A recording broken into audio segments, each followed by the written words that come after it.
So previously I said I was going to be racing the Ironman Asia Pacific Championships.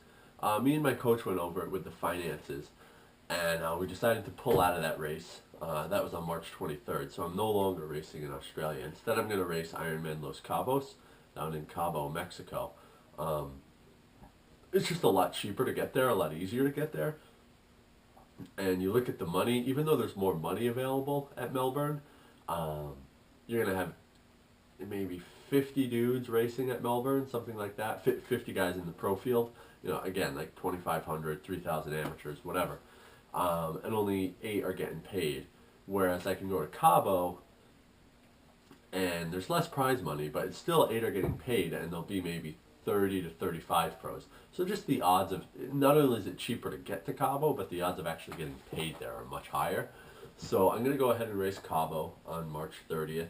Going down there with a crew of people from camp. You know, hopefully I can get some sweet videos, some movies from that, all that kind of jazz, and kind of show you what racing is all about. A bunch of us have rented a condo down there, and it should be pretty good. I raced it last year. I kind of had a crappy race. It was kind of funny, though. I had this moment. I've been dealing with all these random...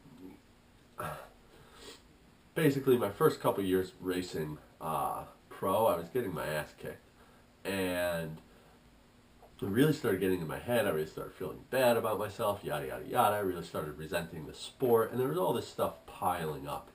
And things didn't go so hot at Cabo. As I later found out, it was because my wheel was rubbing on my brake, which, I mean, would have been cool to know. I thought I had taken care of it before the race, but I didn't. But it happened. But anyways, about 60 miles into the race, I just kind of looked around, and even though I was having a slow day, you know, I was feeling bad for myself. Because, you know, if you feel bad for yourself, you know, it's a 9-hour race. That's a long time for those bad thoughts to just compound and compile. And it's not just 9 hours, it's 9 hours of just brutal suffering, honestly. But I looked around, maybe, you know, about 2.5, 3 hours into the bike, and I just said, yeah, fuck it, I'm in Mexico. This is awesome. And it was kind of a big turning point. So even though the Cabo race itself was terrible, it was kind of a springboard, and I had a pretty good season the rest of the year.